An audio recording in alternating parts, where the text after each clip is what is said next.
Yeah, look, traditionally the Liberal Party has polled a better percentage than Labor in the postal votes, but the Labor Party has become more professional in recent years in terms of its postal vote canvassing, so I think that's tended to even it up.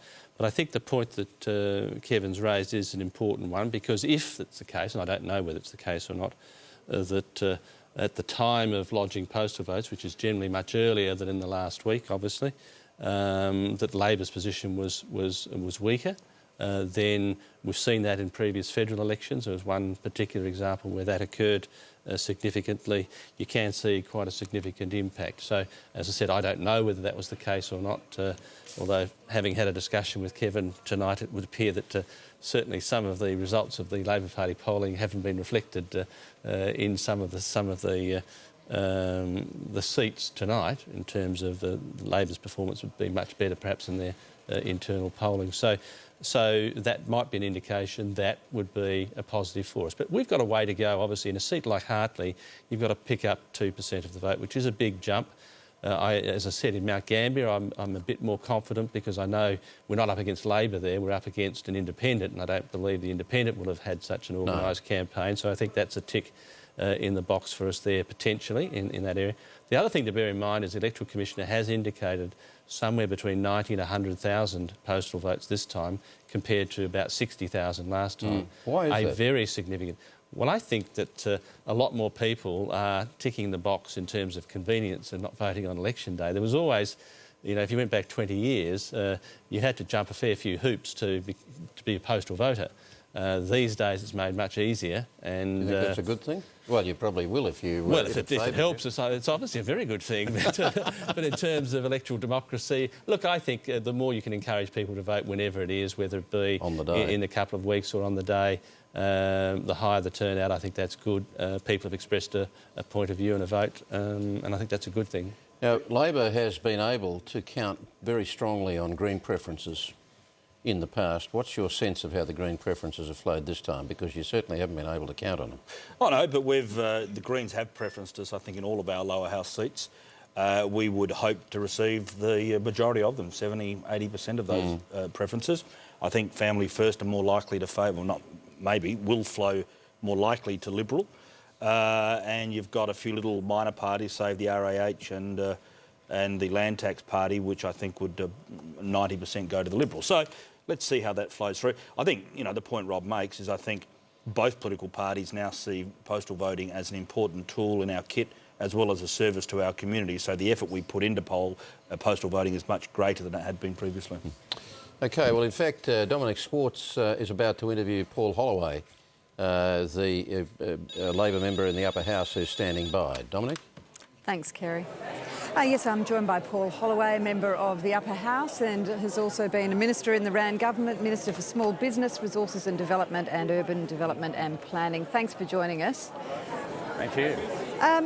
We've seen quite a lot of large swings against the ALP in numerous seats. What do you think the message is to the ALP? Well, look, I think you've got to put it in the context of our election result in 2006. 2006 was the best result that the ALP had ever achieved in two-party preferred terms, really in our history. So I think it was inevitable. There was always going to be some coming back from that position.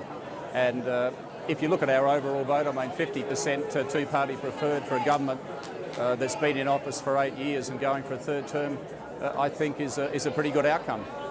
Now, of course, the Liberal Party was campaigning on the fact that the Rand government had become arrogant and pompous. And do you think that the swings that we're seeing tonight are any indication that perhaps some of the voters are feeling the same way? Oh, look, I still think the largest factor is just some coming back from our historical high levels. But look, there'll be all sorts of reasons why people vote in an election. Clearly, the electors thought the government, after 8 years, could do a better job. Perhaps they're getting a little bit tired of us. However, I think the important thing is that to be in the position we're in, we certainly haven't. I don't think we can say we've won the election yet, but we're certainly in a far better position than our opponents. And when you've been in government for 12 years, that's a pretty good outcome. As the Minister for Resources and Development, you of course would know that Labor has been selling the strong economic record of the state, lowest unemployment, high economic growth, weathering the global financial crisis quite well. Why hasn't that message cut through more?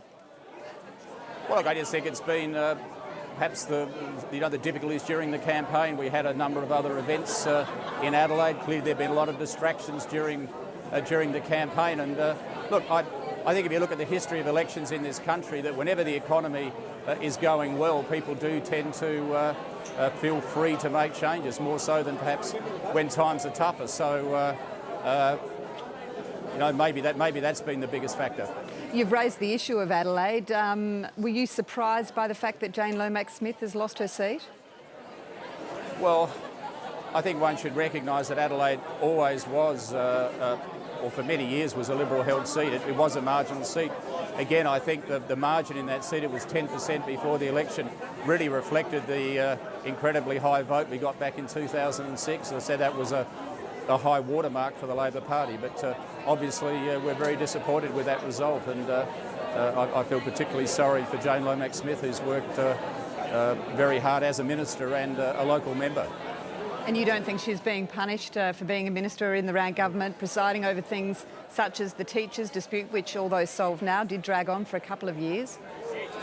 Well, look, I think if you're a minister in the government, obviously you do wear some of that flack, and I guess that's true of all the ministers in the government in terms of some of those swings. But it also needs to be pointed out, I guess, that we'd put most of the effort in this election campaign into our marginal seats. They were the seats we had to win to retain government. And fortunately, due to the effort we've put in there and due to some very, very good local members in those seats, that we've been able to retain most of them. And I think it's a tribute to those members that they've done so well. And would you be expecting the Premier, Mike Rann, to call anything this evening?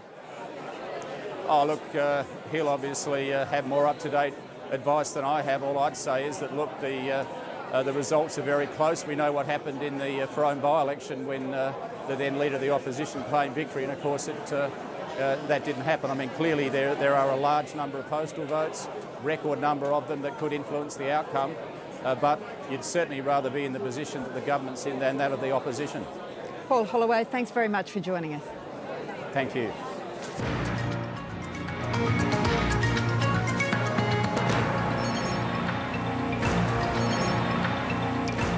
Okay, interesting time of night in terms of the overall vote around the state, bearing in mind that the statewide swing is certainly not reflected in any uniform capacity from seat to seat. But with 70% of the vote counted across South Australia, there is, in two-party preferred terms after preferences, a swing of 8% from Labor to Liberal. And if you look at how that works out in two-party preferred terms, it's showing 51.2% to the Liberals and 48.8% to Labor, which is actually getting quite close to Newspol's prediction. But nowhere near translating at the moment in terms of enough seats, either to say that there will be a hung parliament and certainly not to say that there would be a Liberal government.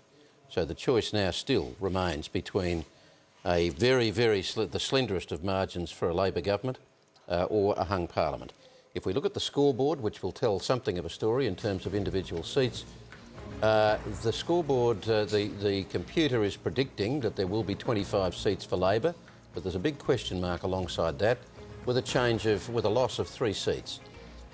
Liberals, 18 seats, picking up 4 seats, including the seat of Chafee, lost from taken from Carleen Maywald. And they're saying 1 seat in doubt, but in truth, with such a huge block of postals at stake, it could be more seats that you'd say were in doubt. Dean, can we have a look at the swing picture from the primary? I think the swing picture is important, and as you pointed out in your comments, it hasn't been uniform. A 7% swing against the Labor Party, not uniform. It's been anything from 20, 15 down to swings, to the Liberal Party. That's gone to the Liberal Party. 7.4% swing in favour of the Liberal Party. The Greens picked up a little bit, Family First lost a bit, the Nationals lost a bit, and the others stayed pretty well uniform. So it's been a two-party preferred vote in this election. It's gone Labor to Liberal. That's where the swing has occurred, essentially. Now, if we can turn from that to the chamber, these are the seats won.